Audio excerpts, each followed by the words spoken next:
നീയാണോ? എങ്ങനെ പൂച്ചയെ പോലാണോ വീട്ടിനകത്തേക്ക് വരുന്ന ശബ്ദമില്ലാതെ?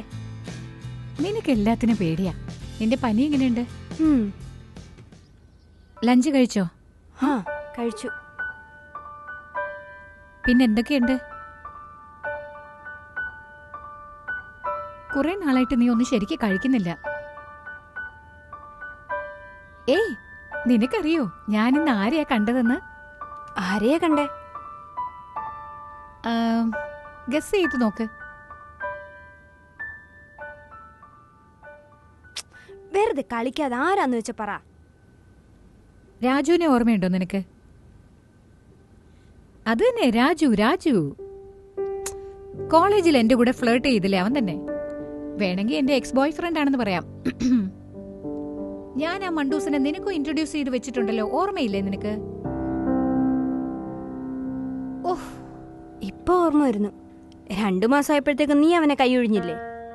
അവന്റെ പ്രാന്ത് കാരണം നിന്നെ എങ്ങനെയെങ്കിലും ഒന്ന് കാണണമെന്ന് വിചാരിച്ച് ദിവസവും ഒന്ന് കാത്തു കിടക്കും. അതൊക്കെ ഇപ്പൊ എന്തിനാ വിട്ടേക്ക്. ഇപ്പൊ അവൻ വളരെ സ്മാർട്ടാട്ടോ, നല്ലോണം ചേഞ്ച് ആയി, അറിയാമോ?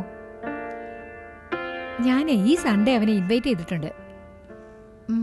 അവൻ വരാന്നും പറഞ്ഞു.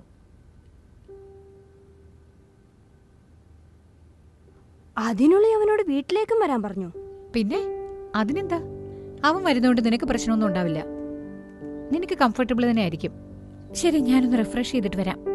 പുറത്ത് ഭയങ്കര ചൂടാ. നീ ചായ കുടിക്കുന്നോ? എടുത്തോണ്ട് വാ. ഓക്കേ, ഇപ്പൊ ചായ കൊണ്ടുവരാവേ.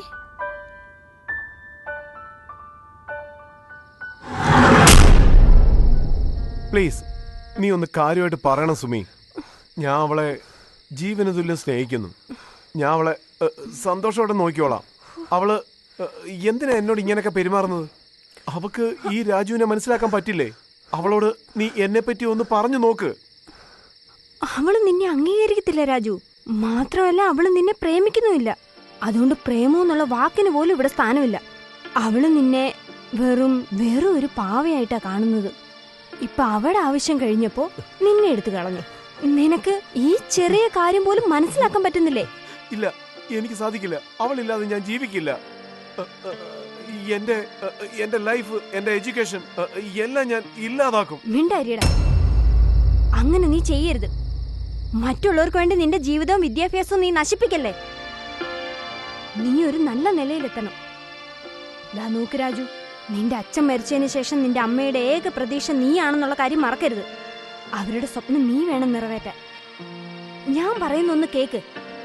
അതെന്താണെന്ന് വെച്ചാ, അവളെക്കാളും നല്ലൊരു പെണ്ണും നിനക്ക് വേണ്ടി ഈ ലോകത്ത് കാത്തിരിപ്പുണ്ട്. അവളായിരിക്കും നിന്റെ പെണ്ണ്. അവള് തീർച്ചയായും നിന്നെ സ്നേഹിക്കും. തീർച്ചയായിട്ടും അവളെ നിനക്ക് കിട്ടും. നീ ദാ നോക്ക്, ഞാൻ പറയുന്ന കേക്ക്. തീർച്ചയായിട്ടും അവള് നിന്നെ തേടി വരും.